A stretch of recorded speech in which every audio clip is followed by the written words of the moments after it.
तो अब इंट्रोडक्शन से हम आगे बढ़ते हैं। इंट्रोडक्शन में हम समझ गए कि जो स्टेप बाय स्टेप हमारा प्रोसीजर ये था कि हमें linear equation in one variable के बारे में पता है। लीनियर इक्वेशन वन वेरिएबल हो गया जब हमें सिर्फ एक अननोन वेरिएबल है जिसका पावर 1 है। फिर हमने बात की linear equation in two variable. Linear equation in two variable में हमने सिर्फ एक ही इक्वेशन का बात किया जिसमें ax plus b y plus c equal to 0 का फॉर्म है। ये हमें पता है स्टैंडर्ड 9 से कि ये एक स्ट्रेट लाइन का रिप्रेजेंट करता है कार्टेशियन प्लेन में। और जब किसी स्ट्रेट लाइन पे पढ़ने वाले जितने पॉइंट्स होते हैं हम उसे सॉल्यूशन बोलते हैं।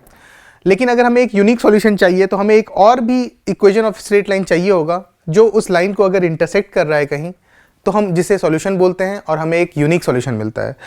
तो ये हमारा जो एजेंडा है अब आज का, यह pair of linear equation in two variables, हम यही समझने की कोशिश करेंगे। इसको आप डिफरेंट तरीके से ऐसे रीड कर सकते हैं, pair of linear equation in two variables, और या फिर हम इस बारे में स्टडी करने वाले हैं कि हमें दो डिफरेंट स्ट्रेट लाइंस का ग्राफ दिया हुआ है।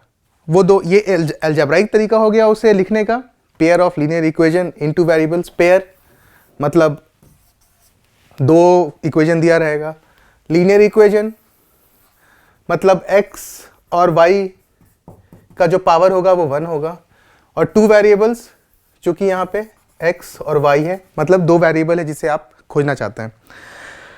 और इसका जो ग्राफिकल मतलब ये हो गया कि आपको सीधे सीधे दो स्ट्रेट लाइंस गिवन है आपके कार्टेशियन प्लेन में। तो हम आगे बढ़ते हैं इस चीज़ के साथ जो हमने सवाल डिस्कस किया था कि 2 पेन और 3 पेंसिल का दाम है 9 रुपये, और एक दूसरी लड़की ने सेम दुकान से जाके 1 पेन और 1 पेंसिल खरीद लिया 3 रुपये में। अब इसे हम सॉल्व करने की कोशिश करते हैं। तो ये था हमारा समझने का तरीका कि pair of linear equation in two variables, ये कहीं ना कहीं इंट्रोडक्शन से ही ओवरलैप कर रहा है। तो अब हम देखेंगे कि कैसे हम इस चीज़ को समझ सकते हैं ग्राफिकली, क्या ग्राफिकल सॉल्यूशन इसका पॉसिबल है। तो जैसे मैंने बताया, आपको ग्राफिकल सॉल्यूशन जब पूछेगा तो आपको ग्रिड लाइन के साथ चार्ट पेपर दिया रहेगा, या फिर आप दूसरा चीज़ ये कर सकते हैं, आप रफ में बना सकते हैं खुद से ग्राफ आपके खुद के एस्टिमेशन के लिए। आपने मान लीजिए कोई सवाल अलजेब्रिकली सॉल्व किया है और उसे आप क्रॉस वेरीफाई करना चाहते हैं ग्राफ से, तो आप रफ में ग्राफ बना के ऐसा कर सकते हैं। तो उसे करने के लिए ये अप्रॉक्सीमेट आप डिस्टेंस मार्क कर लें एक्स एक्सिस पे, वाई एक्सिस पे, और अब हमें इसमें से किसी एक लाइन को पहले हम ड्रॉ करने की कोशिश करेंगे। तो इसको तरीका क्या है, इसे हम ऐसे लिखते हैं 2x plus 3y equal to 9, 2x equal to 9 minus 3y, या x equal to half 9 minus 3y। तो अभी हमें ये रिलेशन मिल गया, x equal to half 9 minus 3y। अब अगर हम y का कोई वैल्यू यहाँ पुट करें, से अगर हम y का कुछ वैल्यू पुट करते हैं, इसको एक टेबल फॉर्म में आप बना लें, y का पहला वैल्यू हम 0 रख के देखते हैं, और जो x है वो है हमारा हाफ 9 माइनस 3y। अगर हम इस इक्वेशन में y इक्वल टू 0 पुट करते हैं तो हमारा x का वैल्यू हो जाएगा, ये चीज़ 0 हो गया 9/2। और एक और वैल्यू हम सिंपल सा पुट करके देखते हैं, तो मैं देख सकता हूँ यहाँ कि 9 माइनस 3y है, तो अगर y इक्वल टू मैं 3 रख दूँ तो हमारा ये वैल्यू 0 हो जाएगा। तो ये वैल्यू पुट कर देते हैं, y इक्वल टू 3 रख के देखता हूँ, y इक्वल टू 3 रखा है, x का वैल्यू 0 हो गया। तो अब हमें दो पॉइंट्स मिल चुके हैं। एक पॉइंट है, ये दो ऐसे पॉइंट्स हैं जहाँ से ये जो लाइन है, जो लाइन हम रिप्रेजेंट करेंगे वो इन पॉइंट से क्रॉस करता होगा। क्रॉस करता होगा का मतलब ये है कि ये दोनों पॉइंट्स के कोऑर्डिनेट जब हम इस इक्वेशन में डालते हैं तो 0 हो जाता है। तो एक पॉइंट हो गया हमारा x, एक पॉइंट हो गया हमारा 9/2 0, क्योंकि यही लिखने का तरीका है। जब हम कोऑर्डिनेट लिखते हैं किसी पॉइंट का तो हम x कोऑर्डिनेट पहले लिखते हैं, y कोऑर्डिनेट बाद में लिखते हैं। तो एक पॉइंट हो गया, पॉइंट 1 हो गया ये, और पॉइंट 2 हो गया हमारा x equal to 0, y equal to 3। तो अब हमारे पास दो पॉइंट्स हैं, इसे हम प्लॉट कर लेते हैं एक्स वाई एक्सिस पे। एक्स वाई एक्सिस पे प्लॉट करने का तरीका हम 9th के कोऑर्डिनेट पे देख चुके हैं, उसको ब्रीफली मैं फिर बोल दूं। आप जैसे पॉइंट 1 है 9/2 मतलब 4.5, तो आपको ग्रिड लाइंस बने रहेंगे जहाँ पे आप बहुत आसानी से 4.5 पे एक लाइन ड्रॉ कर लें जो कि परपेंडिकुलर हो एक्स एक्सिस से। और दूसरा पॉइंट है हमारा y = 0, मीन्स ये वाला लाइन जाकि ये कि एक्स एक्सिस का ही लाइन है, वो दोनों कहाँ इंटरसेक्ट कर रहे हैं, इस पॉइंट पे। तो हमारा जो एक पॉइंट है वो ये हो गया जिसे हमने पॉइंट 1 बोला था। और जो हमारा दूसरा पॉइंट है उसे प्लॉट करने के लिए क्या है, उसका एक्स कोऑर्डिनेट 0 है। एक्स कोऑर्डिनेट 0 है तो इसका मतलब वो वाई एक्सिस पे लाई कर रहा है। इस पॉइंट पे आप जहाँ भी देख लें उसके एक्स कोऑर्डिनेट 0 है और वाई कोऑर्डिनेट 3 है, मीन्स ये पॉइंट हो गया। अब हमारे पास ये दो पॉइंट्स हैं, इन दोनों पॉइंट से पास करने वाला एक स्ट्रेट लाइन ही होगा। उस स्ट्रेट लाइन को हम ड्रॉ कर लेते हैं। आप दोनों पे स्केल रखें दोनों पॉइंट को केयरफुली और उस लाइन का इक्वेशन आप बना लें। तो ये आपको ग्राफिकली 2x + 3y = 9 का ग्राफ दिख रहा है। तो अभी और अब हम इसे देखेंगे कि कैसे इसे सॉल्व करना है। तो हमारा जो दूसरा इक्वेशन है वो है x + y = 3। तो अब हमें इस इक्वेशन के कॉरेस्पॉन्डिंग भी जो स्ट्रेट लाइन होगा वो भी हम ड्रॉ करके देखेंगे। अगेन इसको भी ड्रॉ करने के लिए हम सेम ऐसा टॉबलर फॉर्म बना लेंगे। ये हमारा है y = 3 - x, एक टेबलर फॉर्म बना लें आप ऐसा। x y = 3 - x। x = जब हम 0 पुट कर रहे हैं तो हमारा y का वैल्यू 3 है, x का वैल्यू 3 पुट कर रहे हैं तो y का वैल्यू 0 है। तो ये हमारा दूसरे लाइन के कॉरेस्पॉन्डिंग जो पॉइंट्स हैं, से पॉइंट A है हमारा 0 3 और दूसरा है B 3 0। तो इन दोनों पॉइंट से गुजरने वाले लाइन को भी हम यहाँ प्लॉट करेंगे। पहले इन दोनों पॉइंट्स को प्लॉट कर लेते हैं। A 0 3, x कोऑर्डिनेट 0 है, y कोऑर्डिनेट 3 है, मीन्स यही वाला पॉइंट होने वाला है जो पॉइंट B है, पॉइंट A। और जो पॉइंट B है वो है हमारा 3 0। जो 3 0 हमारा पॉइंट है, मीन्स x कोऑर्डिनेट हमारा 3 और y कोऑर्डिनेट हमारा 0, मीन्स हमारा ये पॉइंट जो बन के आ रहा है ये पॉइंट B है। तो जब इन दोनों पॉइंट्स को ज्वाइन करने वाले लाइन को हम ड्रॉ करेंगे, ये कुछ इस तरह से जाएगा। ये है हमारा दूसरा लाइन, इसे हम L2 लाइन बोलते हैं, इसे L1 लाइन बोलते हैं। तो ये हमारा जो L1 लाइन है, जो L1 लाइन है वो है हमारा 2x + 3y = 9, और जो हमारा L2 लाइन है वो है हमारा x + y = 3। तो हमने xy प्लेन पे इन दोनों इक्वेशंस को ड्रॉ कर लिया यहाँ पे। उसका प्रोसीजर बहुत सिंपल है। आपको जो गिवन इक्वेशन है उसे आप x के रिस्पेक्ट में y को लिख लें या y के रिस्पेक्ट में x को लिख लें, जैसा मैंने यहाँ पे किया है। यहाँ मैंने y के रिस्पेक्ट में x को लिखा और यहाँ मैंने x के रिस्पेक्ट में y को लिखा। आप दोनों में से कोई भी एक प्रोसीजर ले सकते हैं, इसलिए मैंने दोनों को डिफरेंट तरीके से लिखा है। फिर जो इस साइड का वैल्यू है हमारा, उसे आप एक कोई कन्वीनियंट वैल्यू चूज़ कर लें। अब आप कोई पूछे कि अगर मैं यहाँ पे √3 डाल दूँ तो आप ऑफकोर्स डाल सकते हैं, लेकिन आपको कैलकुलेशन में दिक्कत होगी। तो आप हमेशा एक स्मार्टली ऐसा कन्वीनियंट वैल्यू चूज़ करें जो आपको प्लॉट करने में आसान हो। तो मैं यहाँ पे 2 पॉइंट्स आपको मिल गए और सिमिलरली यहाँ पे 2 पॉइंट्स मिल गए। 2 पॉइंट्स पे आपने स्केल रखा, ज्वाइन किया, आपको लाइन दिख गया, सिमिलरली दूसरा लाइन दिख गया। तब हम देख सकते हैं ये जो दोनों लाइंस हैं, ये दोनों लाइंस यहाँ पॉइंट A पे इंटरसेक्ट कर रहे हैं।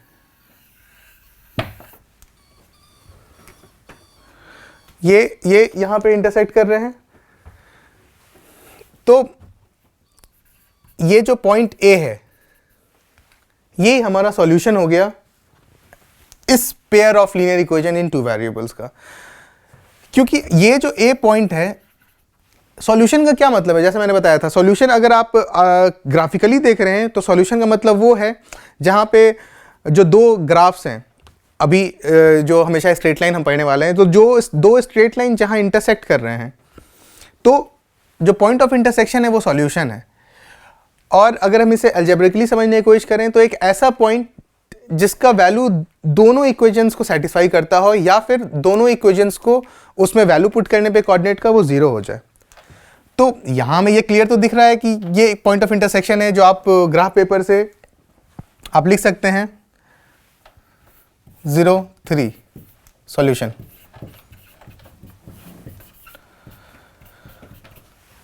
लेकिन हम चाहते हैं इसे क्रॉस चेक भी करना, तो पहले हम चाहते हैं इसमें क्रॉस चेक करके देखें कि क्या सही में ये पॉइंट अलजेब्रिकली भी इसको सेटिस्फाई कर रहा है। एक्स कोऑर्डिनेट है 0, यहाँ पे मैंने 0 रखा, 2 × 0 प्लस 3 × 3 इज इक्वल टू 9। तो ये हम देख सकते हैं इक्वल टू 9 है, ये मतलब सेटिस्फाई कर रहा है। सिमिलरली इस पॉइंट को हम इसमें रखने की कोशिश करते हैं, 0 + 3 इज इक्वल टू 3, तो इसे भी सेटिस्फाई कर रहा है। तो जब भी आप कोई अलजेब्रिकल ग्राफिकली कोई सॉल्यूशन पे पहुंच पाते हैं, उसे आप उस पर रख के क्रॉस वेरीफाई कर लें, उससे आप कंफर्म हो जाएंगे कि हाँ आपका प्रोसीजर सही है। तो ये हमारा एक ग्राफिकल मेथड है इसे सॉल्व करने का। लेकिन इसके कुछ पॉसिबल केसेस हैं।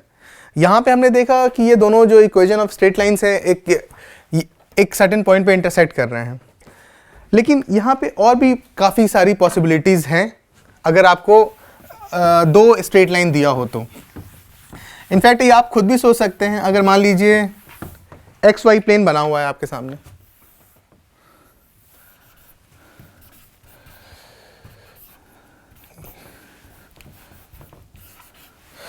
एक्स वाई प्लेन में एक लाइन है,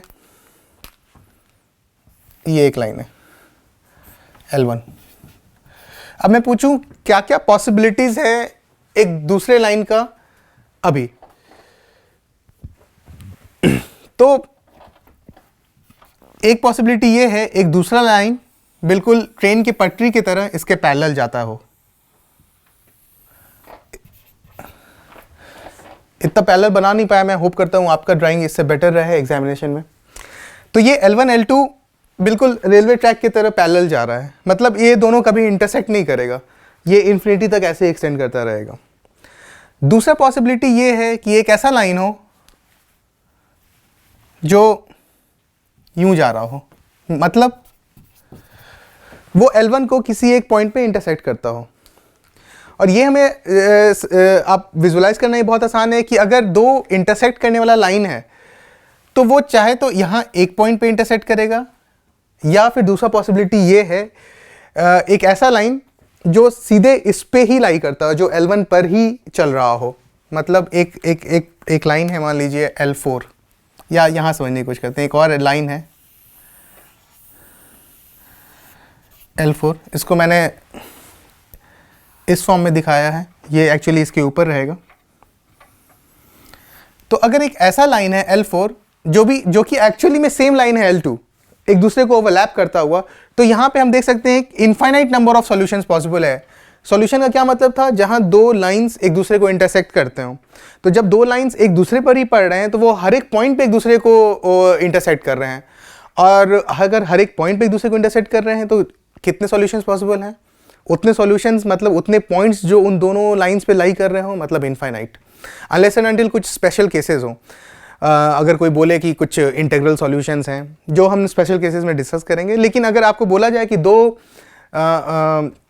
कोइंसिडेंट लाइन है, इस तरह की लाइंस को कोइंसिडेंट लाइन बोलते हैं, तो अगर दो कोइंसिडेंट लाइन है तो उसके नंबर ऑफ सॉल्यूशंस कितने पॉसिबल हैं, इनफाइनाइट।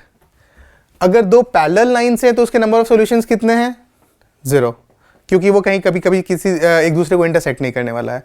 या जो तीसरा केस है जिसमें जो दो लाइंस हैं वो यूनिकली एक पॉइंट पे इंटरसेक्ट कर रहे हैं एक दूसरे को, तो वो हमें एक यूनिक सॉल्यूशन मिलता है, तो उसे हम कंसिस्टेंट पेयर ऑफ लाइंस बोलते हैं। इसके नेमिंग हम अभी और देखेंगे। तो तो ये जो नेमिंग है हमारा कंसिस्टेंट है या इनकंसिस्टेंट है, इसे हम और डिटेल में अब देखेंगे। तीनों केसेस को अलग से ड्रॉ किया है मैंने यहाँ पे। पहला एक केस हो गया जिसमें दोनों लाइंस L1 L2 पैरेलल हैं, जिसमें L1 L2 एक दूसरे पर ही लाई करते हैं, जिसे हम कोइंसिडेंट बोलते हैं। और तीसरा जहाँ वो दोनों एक दूसरे को इंटरसेक्ट करते हैं। तो एक तो तरीका ये हो गया कि जब हम दोनों इक्वेशंस को ड्रॉ कर लें एक्स वाई कोऑर्डिनेट पे, तो हमें दिख जाएगा कि क्या पॉसिबिलिटीज़ हैं, इन तीनों में से कौन सा केस एप्लीकेबल है। लेकिन अगर हमें उसका इक्वेशन मालूम है पहले से, जैसा जिसको देख करके हम ग्राफ बनाते हैं, तो उस इक्वेशन को देख करके भी हम ये डिसाइड कर सकते हैं कि ये कौन सा केस होने वाला है। वो जो केसेस हैं वो इस तरीके से आएंगे। अगर मान लीजिए दो लाइन पैरेलल है, तो उसका केस होगा A1 by A2 is equal to B1 by B2 is not equal to C1 by C2। ये जो कंडीशन है ये पैरेलल लाइन का कंडीशन है।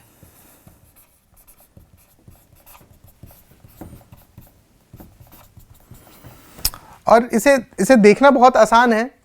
आगे जाके आप कुछ स्लोप का भी कंसेप्ट पढ़ेंगे, तो दो पैरेलल लाइंस ऐसे होते हैं जिनके दोनों का स्लोप सेम होता है, लेकिन उनका जो इंटरसेप्ट है, जो C है, वो अलग होता है, तो वो पैरेलल लाइंस है। तो ये जो कंडीशन है वो इसी चीज़ को मैथमेटिकली लिखने का तरीका है। ये हमारे पैरेलल लाइंस होते हैं। इसे हम और ये भी बोलते हैं इनकंसिस्टेंट लाइन,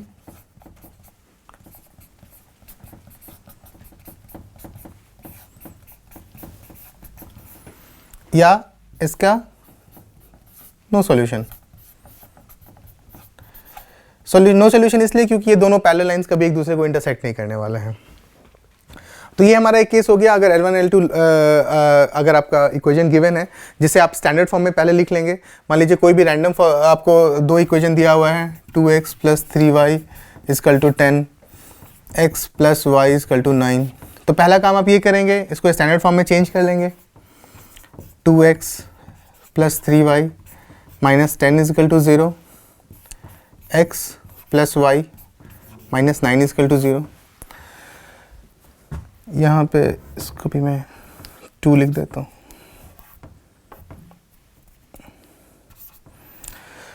तो अब यहाँ पे हम देखते हैं हमारा A1, सपोज ये लाइन, किसी एक लाइन को हमने नाम दिया L1, दूसरे को दिया L2। तो स्टैंडर्ड फॉर्म से हम अभी से कंपेयर करते हैं। A1 हो गया हमारा 2, B1 हो गया, ये हो गया हमारा A1, B1, C1, A2, B2, C2। A2 is equal to हमारा है, A2 इज इक्वल टू है 1, B2 इज इक्वल टू है 1।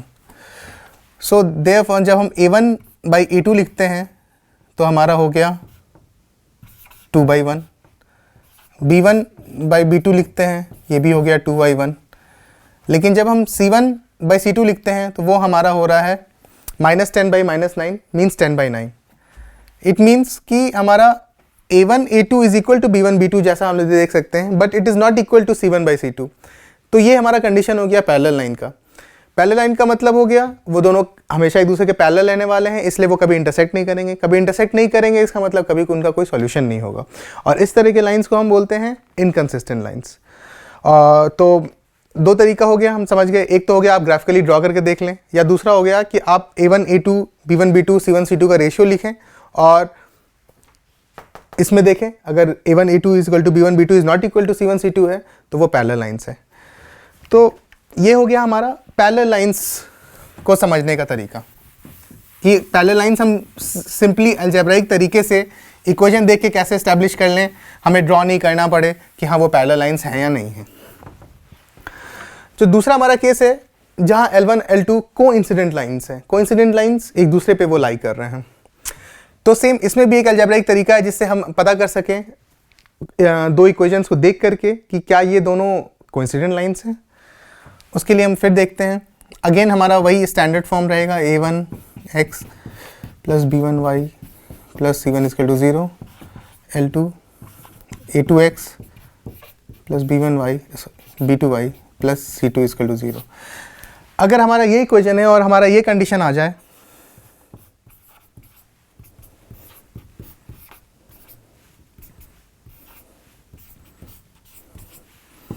अगर हमारा ये कंडीशन यहाँ आ जाए a1 by a2 equal to b1 by b2 is equal to c1 by c2, पिछले वाले केस में और इस वाले केस में आप फर्क देख सकते हैं। यहाँ पे था हमारा a1 by a2 equal to b1 by b2 is not equal to c1 by c2, जबकि यहाँ पे हमारा कंडीशन है a1 by a2 equal to b1 by b2 ये सिमिलर है, is equal to c1 by c2। अगर ये condition हो गया तो हमें ये पता चल जाएगा कि ये जो दोनों लाइन आप बनाने वाले हैं, जो बना के आप देखेंगे अगर कोऑर्डिनेट प्लेन पे, वो दोनों सेम लाइन ही होंगे। तो सेम लाइन होने का मतलब है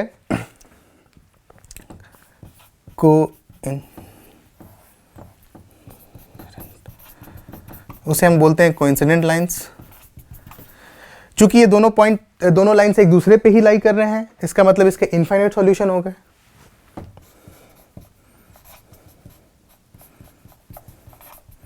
इनफाइनाइट सॉल्यूशंस। और ये भी एक तरह का कंसिस्टेंट हुआ, जैसे हमने इसे नाम दिया था इनकंसिस्टेंट लाइंस।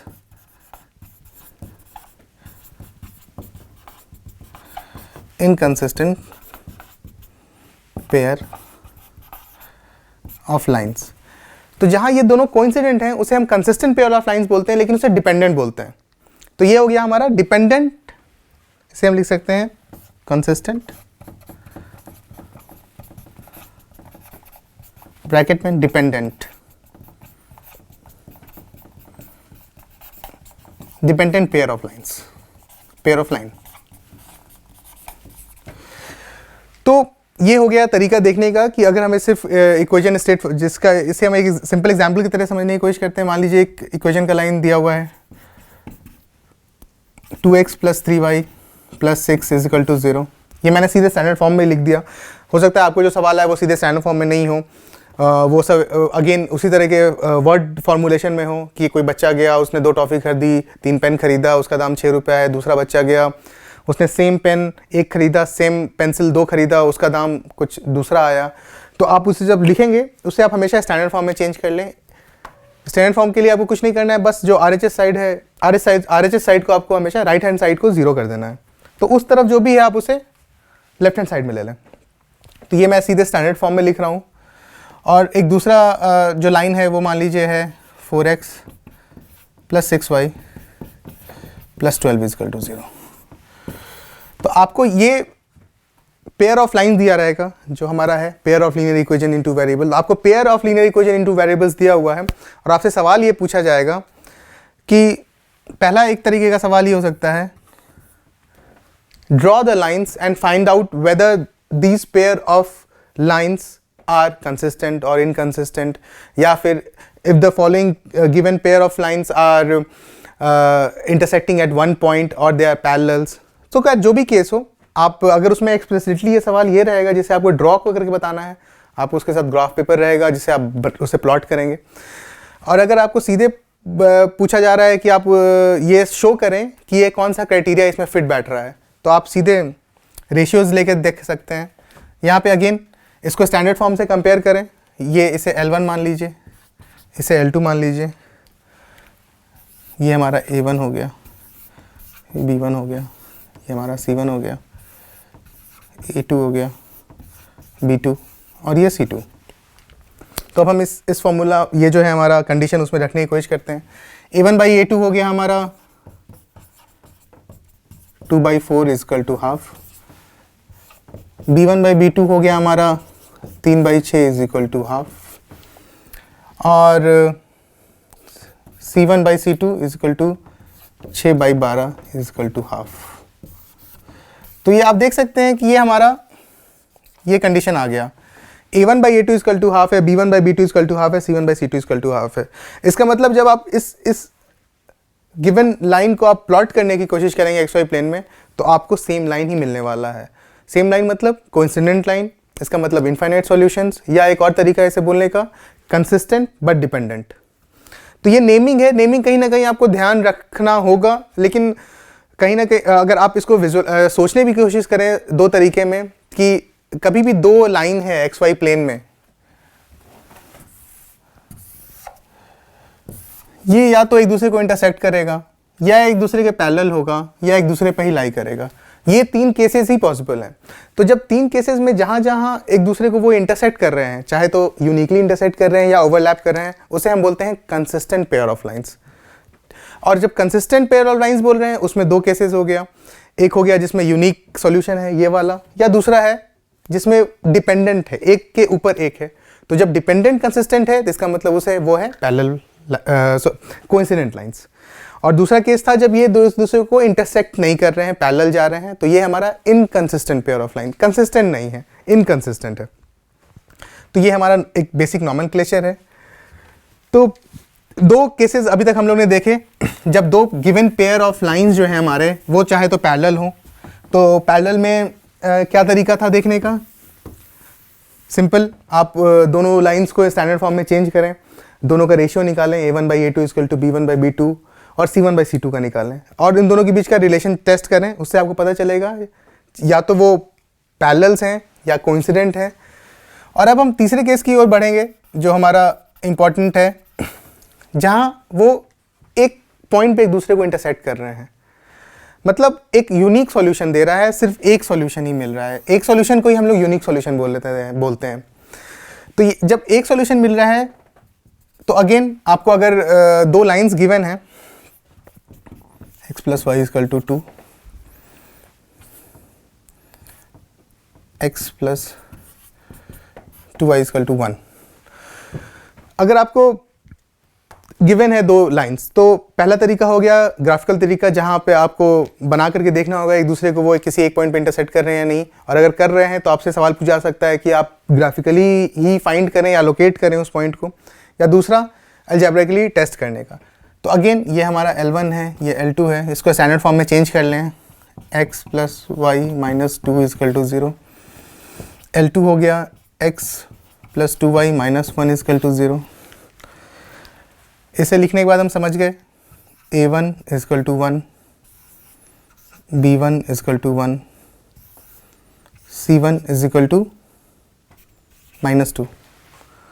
तो ये आप समझ सकते हैं, ये यहाँ पे जो कोफिशिएंट है जब इसे कंपेयर करेंगे a1x + b1y + c1 = 0, तो जो ये हमारा इक्वेशन है इसको हम कैसे लिख सकते हैं? 1 × x + 1 × y + -2 = 0। अब आप इससे कंपेयर करेंगे तो आप इजीली विजुलाइज कर सकते हैं। a1 = 1, a2 = 1 और a1 = 1, b1 = 1 एंड c1 = -2। तो हमेशा इस फॉर्म में आप लिखें और समझें, कंफ्यूज नहीं करें। यहाँ पे ये गलती नहीं होनी चाहिए कि आपने c1 का वैल्यू 2 लिख दिया, ये गलती आप नहीं करें। यही एक पॉसिबल मिस्टेक है जो हो सकता है, वरना और कहीं कोई पॉसिबिलिटी नहीं है किसी मिस्टेक की। तो हमेशा आप कोफिशिएंट्स को ढंग से देखें। इसको जाने के पहले मैं इसी पे थोड़ा सा और देख लेता हूँ।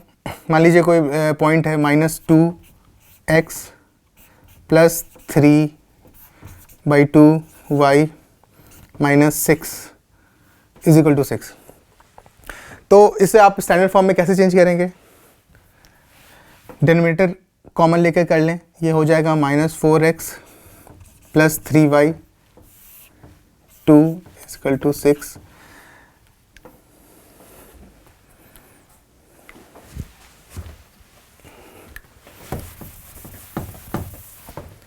मैं इसी को यहाँ पे लिख रहा हूँ, -4x + 3y = 12, -4x + 3y - 12 = 0। तो इसके बाद आप एक स्टेप और लिखें, इसको ऐसे करके -4 × x + 3 × y + -12 = 0। इसे आप ऐसे लिख सकते हैं, -12 को प्लस × -12। तो अब यहाँ पे आप सीधे जब कंपेयर करेंगे तो आप क्लियरली लिख पाएंगे और कभी गलत नहीं करेंगे कि हाँ a1 का वैल्यू है -4, b1 का वैल्यू है 3, c1 का वैल्यू है -12। तो ये एक स्टेप आपको ज़रूर ऐसे लिखने की कोशिश करें, और धीरे धीरे आपको जब प्रैक्टिस हो जाएगा, हैबिट हो जाएगा, तो आप ये स्टेप को लिखने की जरूरत नहीं पड़ेगी, आप सीधे देख के बता देंगे। लेकिन स्टार्ट में आप इसको ज़रूर ऐसे करके लिखें। आप a1, b1, c1 को बहुत ईजिली देख सकते हैं। तो हम आगे बढ़ते हैं। यहाँ हमारा था a1, b1, c1 हमने लिख दिया है। यहाँ है हमारा A1 1, B1 2 और C1 -1। तो जब हम रेशियो लिख रहे हैं A1, सॉरी ये सारे के सारे 2 हैं, ये L2 लाइन है, A1/A2 हो गया हमारा 1, B1/B2 इक्वल टू हो गया हमारा हाफ, और C1/C2 हो गया तुम्हारा 2। तो जब कुछ ऐसा कंडीशन हो जहां A1/A2 is not equal to B1/B2, जो यहां है, तो जो हमारे जो पेयर ऑफ लाइन है वो सिर्फ एक पॉइंट पे इंटरसेक्ट करेंगे, जो हमारा यूनिक सॉल्यूशन देगा। इस केस में हमें जरूरत नहीं है C1/C2 को कंपेयर करने की। तो पहला स्टेप आपका ये हो गया, आप A1/A2 और B1/B2 के रेशियो को कंपेयर करें। अगर वो दोनों इक्वल नहीं हैं तो वो इसका स्ट्रेट अवे मतलब है कि वो इंटरसेक्टिंग लाइन है, इसका मतलब वो कंसिस्टेंट लाइन है जिसका एक सॉल्यूशन है।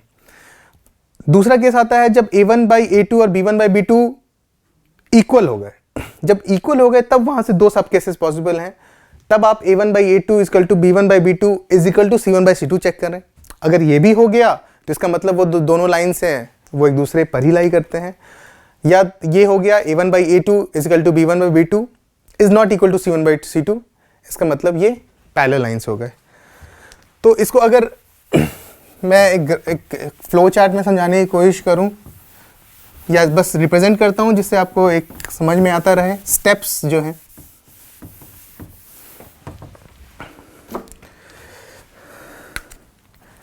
स्टेप्स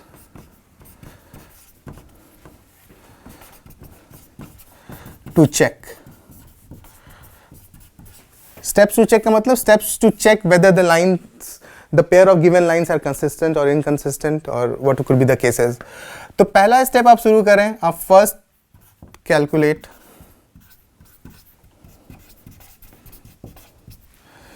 या फिर इसको मैं एक स्टेप और बढ़ा के लिखता हूं, convert into standard form.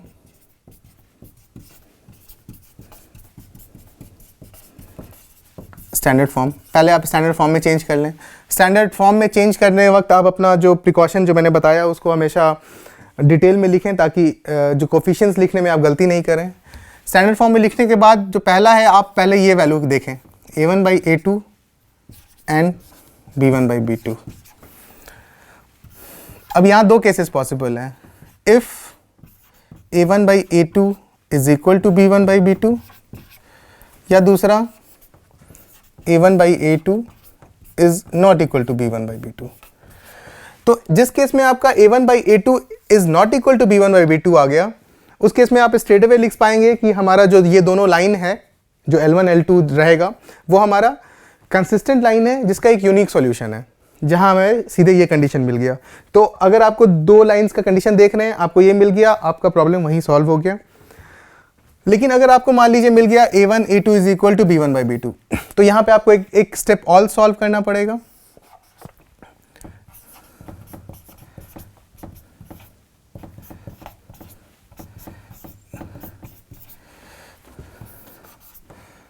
A1/A2 is equal to B1/B2 is not equal to C1/C2।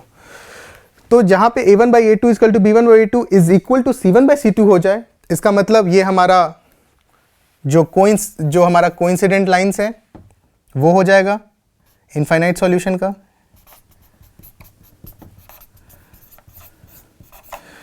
जहां A1/A2 is equal to B1/B2 is equal to not C1/C2, ये हमारा हो गया नो सॉल्यूशन क्योंकि ये पैरेलल लाइन बन रहा है। और ये जो हमारा था ये था हमारा यूनिक सॉल्यूशन।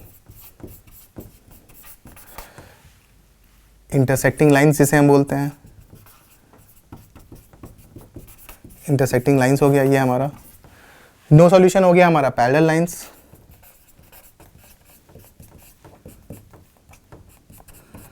और ये हमारा हो गया इनफाइनाइट सॉल्यूशन, मतलब कोइंसिडेंट लाइंस। तो बस यही तरीका है अप्रोच करने का। कोई सवाल आप A1/A2 और B1/B2 के से शुरू करें, दोनों का रेशियो देखें, दोनों इक्वल हो गया तो आप इस ब्रांच में जाएंगे, नॉन इक्वल है तो आप स्ट्रेट अवे अपना प्रॉब्लम वहीं पे सॉल्व मान सकते हैं। तो ये था हमारा ग्राफिकल मेथड।